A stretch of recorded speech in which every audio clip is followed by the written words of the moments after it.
এই যে বিপ্লব আমরা করলাম, এই বিপ্লবকে নস্যাৎ করতে হলে প্রথমেই এই বিপ্লবকে প্রশ্নবিদ্ধ করতে হবে, এবং প্রশ্নবিদ্ধ করা যাবে তখনই যখন যোদ্ধারা, তারা প্রবীণই হোক কিংবা নবীনই হোক, তাদের ক্যারেক্টার অ্যাসাসিনেশন করা সম্ভব হবে। আপনারা গত কয়েকদিন ধরে মিডিয়াতে দেখতে পাচ্ছেন যে তরুণদের কিছু বিষয় নিয়ে নানা রকম বিতর্ক চলছে। এই বিতর্ক তৈরির পেছনেও কিন্তু হয়তো বা ষড়যন্ত্রকারীরা আছে, তারা নানাভাবে বিপদগামী করার চেষ্টা করবে। এটা যেন আমরা কেউ বিপদগামী না হই। ব্যক্তি পূজার মাধ্যমে 16 বছর ধরে বাংলাদেশে ব্যক্তি পূজা করা হয়েছে, 16 বছর ধরে বাংলাদেশে ইতিহাস বিকৃতি করা হয়েছে, যে তাদেরকে কিন্তু নীতিভ্রষ্ট করবার জন্য চেষ্টা করা হবে। এটা তাদেরকে মাথায় রাখতে হবে, আর আমাদের দায়িত্ব হবে তাদেরকে এই বিষয়গুলো বোঝানো। বিসমিল্লাহির রহমানির রহিম। আজকের এই আলোচনা অনুষ্ঠানের স্নেহভাজন সভাপতি এবং আমার আরাফাতি ভাই ডক্টর আব্দুর রব, মঞ্চে উপস্থিত সুধীবৃন্দ এবং সামনে উপস্থিত সুধীবৃন্দ, আসসালামু আলাইকুম। আজকের সেমিনারের সাবজেক্ট ছিল বাংলাদেশের যুব সমাজ নিয়ে। তো সেই কারণে আজকের এই সেমিনারে আমি যুবকদের আর একটু বেশি উপস্থিতি আশা করেছিলাম। তো আমার মনে হচ্ছে যে আজকে আমরা প্রবীণেরাই বোধহয় সংখ্যায় বেশি যুবকদের তুলনায়। তো আজকে আমরা এতক্ষণ যে আলোচনা শুনলাম, সেখানে আমি কিছু হতাশার বাণী শুনতে পেয়েছি অনেকের কাছ থেকেই।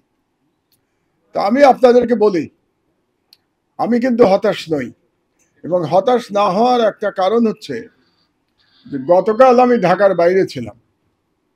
ঢাকার বাইরে একটা বিশ্ববিদ্যালয়ে একটা অনুষ্ঠানে আমি গেছিলাম, খুলনাতে, খুলনা বিশ্ববিদ্যালয়ে, এবং সেখানে আমি সারাদিন কাটিয়েছি যুবক তরুণ তরুণীদের সাথে, ছাত্রছাত্রীদের সাথে। আমি তাদের মধ্যে যে দেশপ্রেম এবং যে সাহস দেখতে পেয়েছি, এবং ওই দেশপ্রেম এবং ওই সাহস দেখে আমি নিজে অনুপ্রাণিত হয়েছি, এবং আমার মনে হয়েছে যে ইনশাআল্লাহ কোনো অভ্যন্তরীণ কিংবা কোনো বহির্শক্তি বাংলাদেশকে আর কখনো পদানত করতে পারবে না। কারণ যে যাই বলুক না কেন, যারাই মাস্টার মাইন্ড সাজার চেষ্টা করুক, আমাদের মহান জুলাই বিপ্লব করেছে তরুণেরা, জুলাই বিপ্লব করেছে আনাসের মতো স্কুলের ছেলে, যে তার মায়ের কাছে চিঠি লিখে চলে গেছে বাংলাদেশকে স্বাধীন করতে, বাংলাদেশকে ভারতীয় হেজেমনি মুক্ত করতে, এবং বাংলাদেশকে ফ্যাসিবাদ মুক্ত করতে চলে গেছে, এবং মায়ের কাছে চিঠিতে সে তার বিদায় বাণী লিখে রেখে গেছে, এপিটাফ লিখে রেখে গেছে। একটা ক্লাস 10-এ পড়া ছেলে, সে জেনে যাচ্ছে যে সে হয়তো আর ফিরে আসতে নাও পারে, এবং সে শহীদ হয়েছে। তো তাহলে যে জাতি আনাসের মতো একজন যুবকত হয় নাই, কিশোর অতিক্রান্ত একজন আনাস জন্ম দিতে পারে, সেই জাতির আমি মনে করি না ভয় করার খুব একটা কারণ আছে।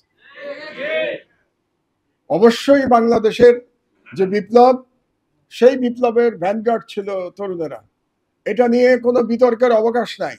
যারা বিতর্ক করবার চেষ্টা করছেন তারা ইতিহাস অস্বীকার করছেন। ইতিহাস অস্বীকার করলে তারাই ইতিহাসের রাস্তা করে পতিত হবেন, ইতিহাসকে অস্বীকার করা যায় না। এবং এই তরুণেরাই, আপনারা তো জানেন 2024 সালে টাইম ম্যাগাজিনে মানে কান্ট্রি অফ দ্য ইয়ার হয়েছে কিন্তু বাংলাদেশ, এবং Bangladesh country of the year হয়েছে এই কারণে যে বাংলাদেশের তরুণেরা, নিরস্ত্র তরুণেরা, তারা কোনো ভায়োলেন্ট পদ্ধতিতে বিপ্লব করে নাই, তারা শান্তিপূর্ণ পদ্ধতিতে বিপ্লব করেছে রাষ্ট্রীয় সন্ত্রাসের বিরুদ্ধে, এবং আরেকটি বিদেশি শক্তির, বিশাল শক্তিধর রাষ্ট্রের বিরুদ্ধে তারা লড়াই করেছে, লড়াই করে তারা জয়লাভ করেছে এই তরুণেরা। এই জন্যেই সারা পৃথিবীতে বাংলাদেশের যে জুলাই বিপ্লব, এটা একটা বিপ্লবের আইকনে পরিণত হয়েছে। আমরা এতদিন আমাদের বক্তব্যে 2024-এর আগে বিপ্লবের কথা বলতে গিয়ে আমরা ফ্রেঞ্চ রেভলিউশনের কথা বলতাম, আমরা ইরানিয়ান রেভলিউশনের কথা বলতাম। এই আমাদের তরুণেরা পুরো ন্যারেটিভ বদলে দিয়েছে। আজকে সারা পৃথিবী বাংলাদেশ রেভলিউশনের কথা বলে। ফ্রেঞ্চ রেভলিউশন, ইরানিয়ান রেভলিউশনকে ছাপিয়ে বাংলাদেশ রেভলিউশন এখন পৃথিবীর রেভলিউশনের নতুন বেঞ্চমার্কে পরিণত হয়েছে।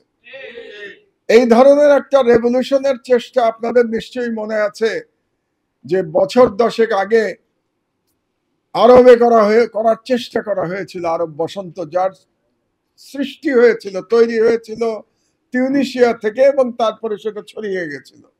দুর্ভাগ্যবশত আরব রেভলিউশন সফল হয় নাই। সেখানেও তরুণেরাই কিন্তু লিড দিয়েছিল। আপনাদের নিশ্চয়ই মনে আছে যে তিউনিসিয়ায় যে বিপ্লব হয়েছিল, সেই বিপ্লবে যে জীবন দিয়েছিল সে একজন তরুণ শ্রমজীবী মানুষ ছিল। তিনি একজন ফল বিক্রেতা ছিলেন। তিনি নিজের গায়ে আগুন দিয়ে আত্মাহুতি দিলেন এবং তার জন্যে বিপ্লব হয়ে গেল। আর বাংলাদেশের যারা লড়াই করেছে, যারা বিপ্লবের ভ্যানগার্ড ছিল, তারাও তরুণ ছিল। প্রধানত এটা শুরু হয়েছে ছাত্রদের দিয়ে, কিন্তু তারপরে সমাজের সর্বস্তরের মানুষ এই বিপ্লবে অংশ নিয়েছে। এবং এই বিপ্লবে আমাদের না মানার কোনো সুযোগ নাই। এত তাড়াতাড়ি তো আমরা ইতিহাস ভুলে যেতে পারি না। এই বিপ্লবে অবশ্যই তরুণদের অবদান সর্বোচ্চ ছিল। এটা নিয়ে যেন আমরা বিতর্ক সৃষ্টি না করি।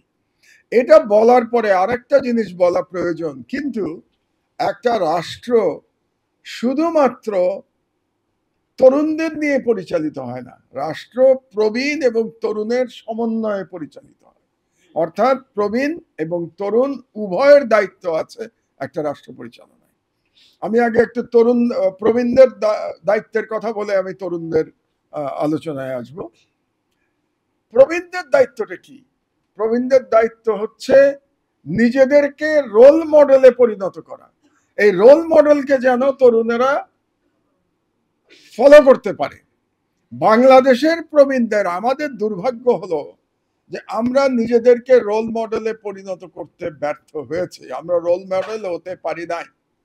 বাংলাদেশে আমি যদি আজকে দুর্নীতির কথা বলি, বাংলাদেশে যদি মাদকের কথা বললেন কিংবা অন্যান্য সমস্যার কথা আমরা যদি বলি, তাহলে এটার প্রধান কারণ তো প্রবীণদের ব্যর্থতা, আমাদের ব্যর্থতা। আমরা পারি নাই স্বাধীনতার 54 বছরেও বাংলাদেশে একটি শোষণ মুক্ত, বৈষম্য মুক্ত একটা রাষ্ট্র প্রতিষ্ঠা করতে। তো কাজেই আমাদের দায়িত্ব হচ্ছে এই তরুণদের গাইড করা, কিন্তু গাইড করবার আগে যে নিজেদেরকে আগে আমাদের শুধরে নিতে হবে। আমরা যেন মানে কি বলবো, উইথ কারেজ আমরা যেন তরুণদের চোখের দিকে তাকিয়ে কথা বলতে পারি। বাংলাদেশের কজন ক্ষমতাবান ব্যক্তি সত্যিকার অর্থে চোখের দিকে তাকিয়ে কথা বলতে পারে? কারণ ক্ষমতাবান ব্যক্তিদের প্রচন্ড রকম বিভিন্ন কারণে দুর্বলতা আছে। এই দুর্বলতার জন্য তারা এই রোল মডেলে পরিণত হতে পারে নাই। তো আজকে কিন্তু এখানে অনেক প্রবীণ ব্যক্তি আমরা উপস্থিত আছি, কাজে আমাদের দায়িত্বটাও আমাদের বুঝে নিতে হবে। আর তরুণদের বিষয়ে আমার যেটা বলার কথা সেটা হচ্ছে যে তারা বিপ্লব করেছে। বিপ্লব করার পরেও তাদের কিন্তু আরো অনেক দায়িত্ব আছে। সেই দায়িত্ব প্রধানত যে রাষ্ট্রের যে দায়িত্ব, রাষ্ট্রের যে রেসপন্সিবিলিটি, সেটা একসময় তাদের কাঁধেই যাবে। সেটা আগামীকালই তাদের কাঁধে যাবে না, একটা পর্যায়ে তাদের কাঁধে যাবে। এবং সেই জন্যে তাদেরকে নিজেদেরকে প্রস্তুত করতে হবে। সেখানে আমার একটা পরামর্শ তরুণদের প্রতি, এখানে আপনারা যারা আছেন, আমি নিশ্চিত এখানে জুলাই যোদ্ধারাও আছেন, নবীন এবং প্রবীণ জুলাই যোদ্ধা সবাই আছেন এখানে। জুলাই যোদ্ধাদের নানাভাবে বিতর্কিত করার চেষ্টা করা হবে, এটা মনে রাখবেন আপনারা। কারণ এই যে বিপ্লব আমরা করলাম, এই বিপ্লবকে নস্যাৎ করতে হলে প্রথমেই এই বিপ্লবকে প্রশ্নবিদ্ধ করতে হবে। এবং প্রশ্নবিদ্ধ করা যাবে তখনই যখন যোদ্ধারা, তারা প্রবীণই হোক কিংবা নবীনই হোক, তাদের ক্যারেক্টার অ্যাসাসিনেশন করা সম্ভব হবে।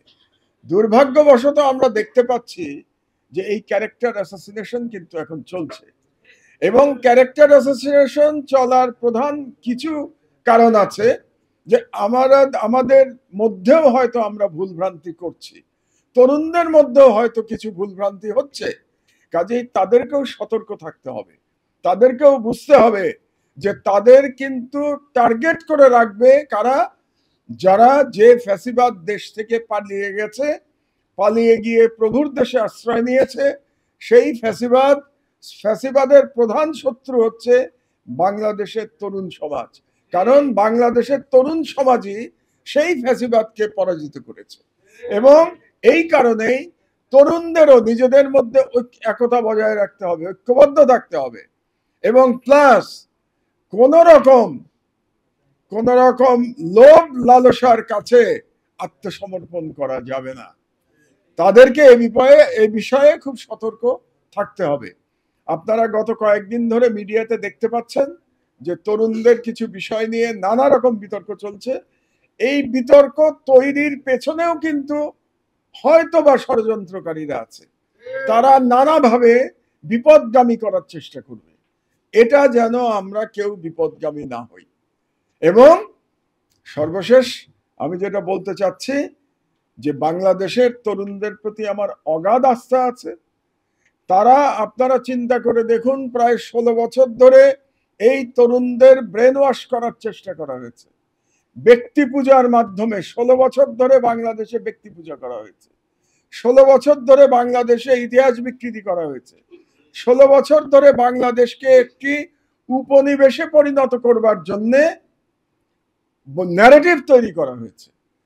16 বছর ধরে তাদের বইপত্র চেঞ্জ করা হয়েছে, তাদের বইয়ে ইতিহাস পরিবর্তন করা হয়েছে, তাদের কালচার চেঞ্জ করবার চেষ্টা করা হয়েছে। বাংলাদেশের মেজরিটি 90% বাঙালি মুসলমানের সংস্কৃতি নষ্ট করবার চেষ্টা করা হয়েছে 16 বছর ধরে। কিন্তু কি অবাক কাণ্ড দেখুন, এই 16 বছরের এত অপচেষ্টা সত্ত্বেও বাংলাদেশের তরুণ যে রিভল্ট করেছে, তাদের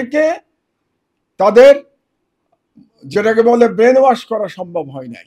কাজেই যে তরুণরা এত বড় বিপদের মধ্যে মাথা সোজা করে দাঁড়িয়ে রাখতে পেরেছে এবং লড়াই করতে পেরেছে, তারা ইনশাআল্লাহ পরাজিত হবে না। আমি এ ব্যাপারে খুবই আশাবাদী, এবং সেই আশাবাদ আমার আরো বেড়েছে। আমি যেটা বললাম, আমি প্রায়ই বিভিন্ন ইউনিভার্সিটির বিভিন্ন অনুষ্ঠানে যাই। আমি ডক্টর রবের ইউনিভার্সিটিতেও গেছি। আমি সাধারণত ইউনিভার্সিটির দাওয়াতগুলো নেই, কারণ আমি তরুণদের জানতে চাই, তাদের আশা আকাঙ্ক্ষা সম্পর্কে আমি জানতে চাই। কাজে আমি খুবই আশাবাদী হয়েছি বাংলাদেশের এখনকার তরুণ, তাদের সাহস, তাদের লেখাপড়া আমাকে এই বয়সেও অনুপ্রাণিত করে। কিন্তু শুধু এটুকুই তাদের প্রতি আমার উপদেশ, পরামর্শ, যেভাবেই ধরেন না কেন, এটা থাকবে যে তাদেরকে কিন্তু নীতিভ্রষ্ট করবার জন্য চেষ্টা করা হবে, এটা তাদেরকে মাথায় রাখতে হবে। আর আমাদের দায়িত্ব হবে তাদেরকে এই বিষয়গুলো বোঝানো, যে তারা যেন সঠিক পথে, সৎ পথে, আল্লাহর পথে থাকে। এইটা বোঝানোটা খুব গুরুত্বপূর্ণ।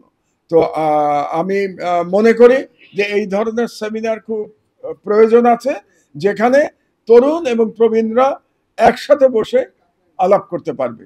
আর একটা পরামর্শ দিয়ে শুধু আমার বক্তব্য শেষ করব, এরপরে যখন এই ধরনের অনুষ্ঠান একটু আপনারা করবেন, সেখানে বক্তাদের মধ্যে তরুণদের বেশি আনবেন। তরুণদের বক্তব্য না শুনলে তো আমরা সিদ্ধান্ত গ্রহণ করতে পারবো না। কাজে ওদেরকে বেশি আনবেন, ওদের কথাটাই আমাদের শোনা বেশি আবশ্যক। আপনাদেরকে ধন্যবাদ। আল্লাহ হাফেজ। বাংলাদেশ জিন্দাবাদ।